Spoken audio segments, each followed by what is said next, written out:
The village in it with a map and a plan. No place too tiny for this determined man.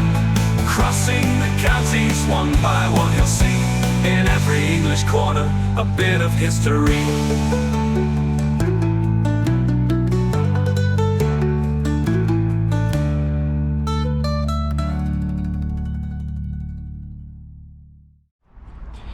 Welcome back everybody to Warwickshire for the first time in a long time. It's been ages since I've been to this county, and we're beginning a new district here. This is Warwick. There are 32 parishes in this one, and we're beginning with one that you voted for. This is RADFORD SEMELE.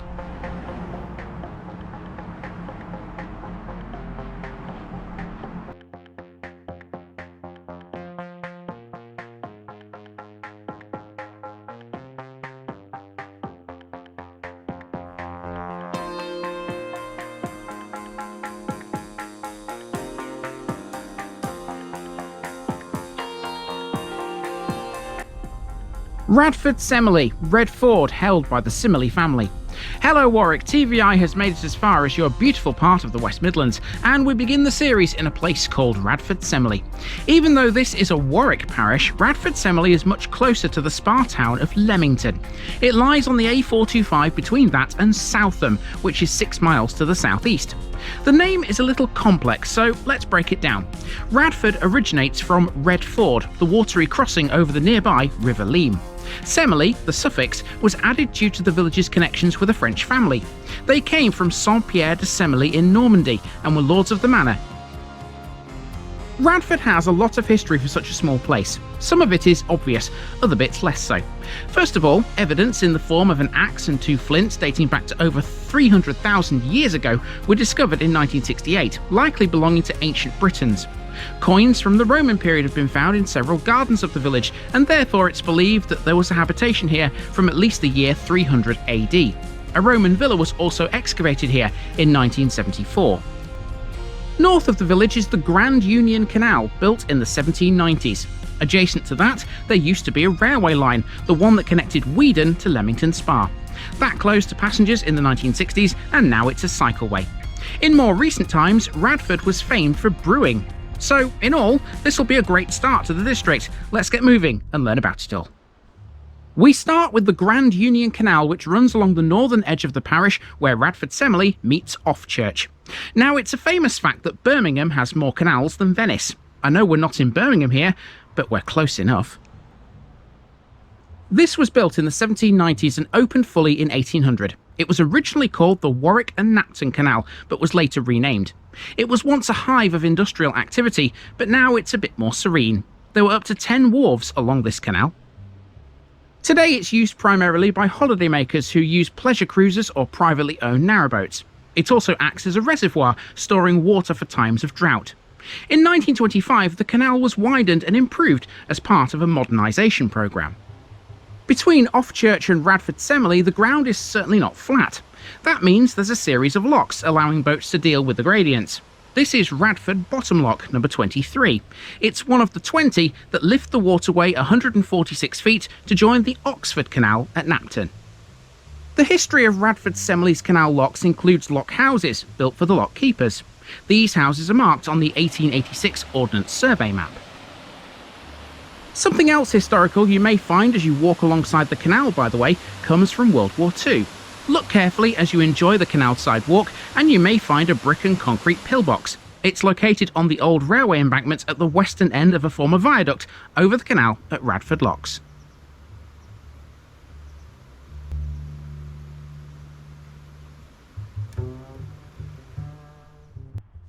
Our main walk starts here at the parish church. Dedicated to St Nicholas, this is considered to be the oldest building in the village, although there is a caveat to that. The original building probably dated from before the time of Doomsday, but records show its first clergyman was Parson William in the year 1100. On Palm Sunday in 2008, the building was destroyed in a deliberate fire. 5 years later, it reopened, and now it's a curious mix of new and old. From the outside, it still looks like a medieval building, but inside, it's very modern. After the fire, all that remained was the tower and the shell of the building. The fire was initially not considered suspicious. However, there is evidence that there was a break-in on the night of its occurrence, and it's known that arsonists had failed to burn several other local churches nearby. Before the modern rebuilding, it had already been rebuilt once before, in 1889, with the exception of the tower and the south wall of the nave. It was paid for by John Francis Greswold Williams, the lord of the manor at the time. Some remnants can be found in here from the church before the fire. Here's one, part of the World War I Roll of Honour. Although twisted and mangled from the fire's heat, it's been preserved as best as can be and forms a neat little memorial display. Let's have a look around the churchyard now before we head to the White Lion pub.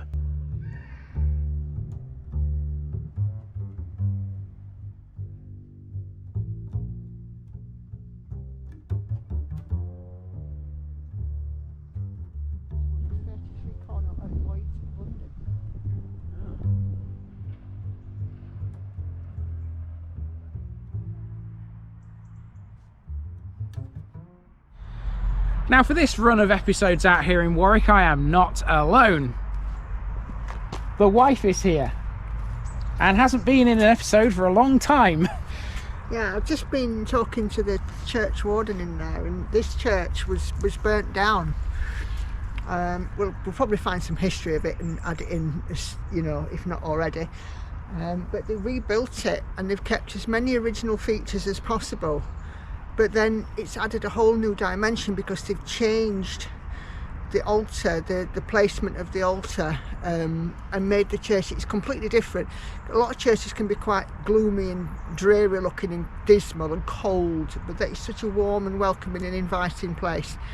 I'd be there. I'd you know, stop in that hole, just my stitching, I'd be in there all day. Here we are at the White Lion, another building with a history that includes a fire, a refurbishment and a brand new look. The fire here occurred in 2006, damaging the thatched roof and much of the interior. Peach Pubs, the company that runs it, undertook a major refurbishment thereafter, giving it a new look, but at the same time keeping the building's history in mind. Peach is a well-known pub name in Warwickshire. It has 4 other thriving inns in the county, including the Rose and Crown in Warwick itself. That was the original Peach Pub, which opened in 2002. The White Lion was originally built in the 16th century. It's a gastropub with a contemporary style. The White Lion still displays historic features like exposed beams and brickwork. It has a restaurant, a garden room, a curved pergola, and a sheltered dining space. Time for a wander up the A425 now before we turn right onto Lewis Road. Our next stop is the local shop.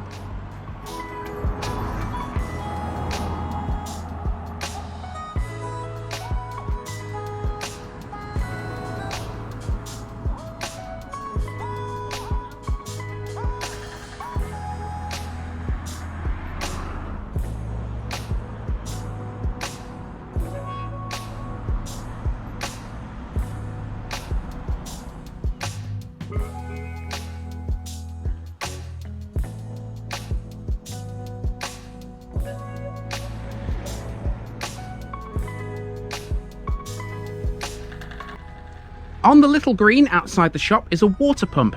This isn't where it was originally. In 2019, this cast iron structure, which is now more than 120 years old, was resited to the green from behind a property near the playing field. It was manufactured in the Black Country and provided the village's water for years on end. Here's the shop. This is the only one RADFORD SEMELE has, but it also doubles as the post office.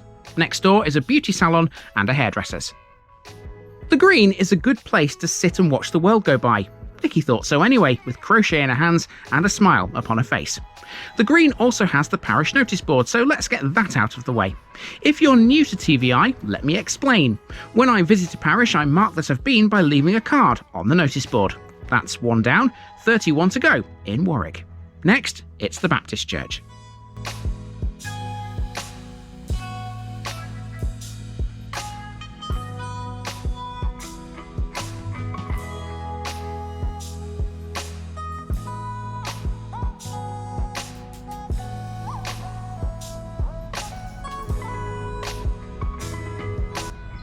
Radford Semele Baptist Church was built in 1874, but the Baptists have been in the village for longer than that. Services used to be held in a tiny thatched cottage adjacent to the former Crown Inn. That no longer exists because it stood where this church is today. After the Crown Inn closed down, Thomas Thorne, who was the manager of the Leamington Priors Bank, purchased the land and demolished it to make way for the new church building. A devoted Christian, Thorne laid the foundation stone himself. The rest was built by Gascoigne of Leamington and was erected for the princely sum of £1,500. The natural acoustics of this building make it ideal for music exams. As such, the church is regularly used by Trinity Music College and the ABRSM exam boards for their regional examinations. Over the road now, we have the Radford Semele Community Hall. Effectively the village hall, which is used by all, this is managed by a team of volunteers. I have no idea of the date of construction for this building, but I'd estimate it's mid-20th century. It has a 1950s feel to it, I thought. As well as being a village hall, it's also a sports pavilion, and that brings us to the playing field, which is right behind it.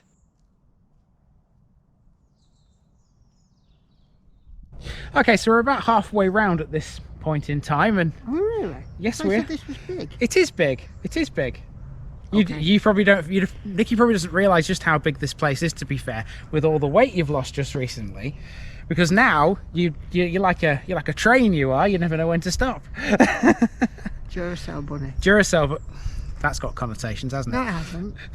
Hasn't it not? No. Oh well, it's up to you to decide. Anyway, we're now going across the playing field, which you can see behind the village hall here. We're heading sort of towards the football goal in the distance. We'll come out onto another street, and basically, looking at the route here, all that's really left is the school and a few other, oddments. So yeah, maybe it isn't as big as I first thought, eh, Nikki? Let's carry on. That's a man thing to say. Oh, is it? Oh, that's definitely got connotations.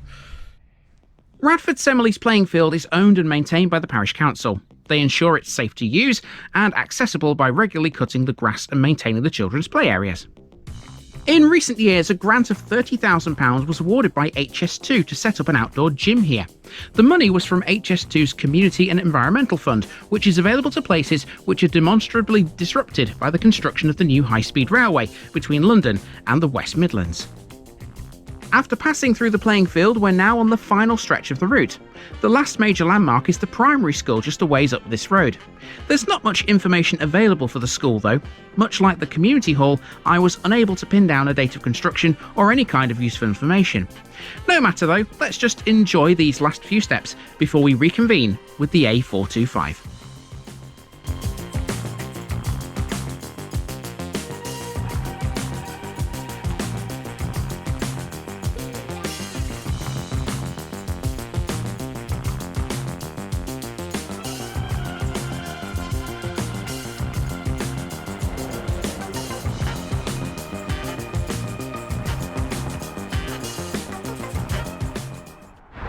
So you may have noticed in the background of that last shot, the church is there, which means we're almost all the way around. It's a nice little place, this, isn't it? Yeah, it's very nice. It is, it is. Now, of course, there's more to it than what we've shown you because there's plenty of sort of satellite areas which are full of new builds. We passed one close to the school and the playing field, for example. There's another area out to the east as well, which you can find if you come off the road that goes up to the canal. You can basically go around that. There's another park up there. There's loads of other things here to Radford Semele, but I think we've shown you the main bits. There is, however, one thing that I still need to talk about in this place. This one was famous for its ales, but there's very little evidence of that anymore. There was a brewery here out towards Leamington. Here's a bit of information about that. Ale was indeed something Radford was famous for. Initially, brewing took place at Radford Hall, but later, after gaining popularity, the Thornley family purpose-built a brewery on the opposite side of the road. This truly flourished in the early 1900s. Henry Edward Thornley farmed around Radford in the late 1800s. He brewed ale on the farm premises for his workers, a common practice at that time. In 1911, specialist brewery buildings were built on the Thornleys' farmland by the side of the road leading into Leamington. It was an ideal spot for them, given the canal and railway were nearby. It was also the site of a natural spring, perfect for brewing, so it would seem. The first batch of beer, though, turned out to be awful and the water was considered too hard. A deep borehole still did not find a suitable supply, so all future beer was brewed with water brought by lorry from Leamington's Campion Hills. Even though there were difficulties, the brewery thrived and soon Thornley's had pubs all over Warwickshire. Its beers were good enough to win numerous prizes, and it was considered sufficiently competent to also brew Guinness and M&B beers under licence. Unfortunately, the days of the small brewer were numbered in the post-war period, and the Radford Brewery closed in January 1969. The site has undergone several changes since then. Most of the brewery has been demolished, a shame really because they were considered artfully designed buildings. Today the brewery site is occupied by Ricardo Motorsport. They have their own tale to tell, and this is a short episode, so let's include that too. Harry Ricardo was born at 13 Bedford Square, London in 1885 and was schooled at Rugby. He then studied at Cambridge Trinity College, but as a civil engineering student. He had an interest in the internal combustion engine from an early age, and at 17 he'd produced his own engine to pump water at his family home. By 1915 he had a company called Engine Patents Limited, and he designed a new reduced emission engine for the MKV tank. Over 8,000 of these tank engines were produced for the military. 4 years later he'd designed the cylinder head swirl chamber for petrol and diesel engines.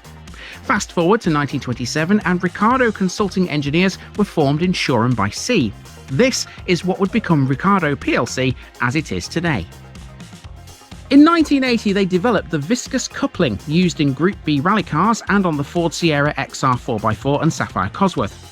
Working with Jaguar Land Rover from 2011, Ricardo supported the development of the manual transmission and the four-wheel drive models for the Jaguar F-Type Sport Convertible and Coupe.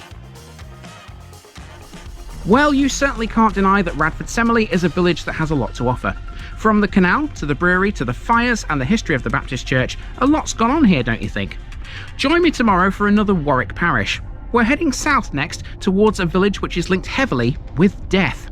It sounds ominous, but it's a beauty. See you there.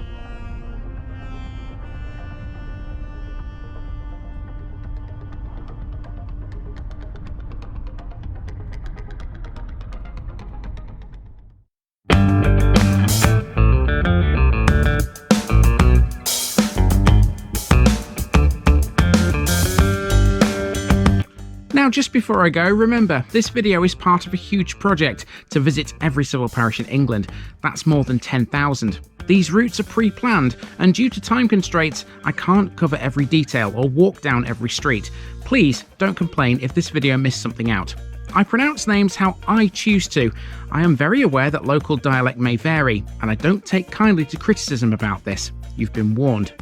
It's impossible to know everything too. If this video was terrible, make your own. If you're a regular watcher of The Village Idiot, you're not the only one. If you've got a small business, why not use my videos to advertise it? Leave a comment below if you're interested. And finally, thanks for watching this episode, everybody. Give us a like and a subscribe if you've enjoyed this episode, and share it with your friends and relatives. It all helps to keep this mission going. Until next time, I've been Andy, also known as The Village Idiot, and I'm out.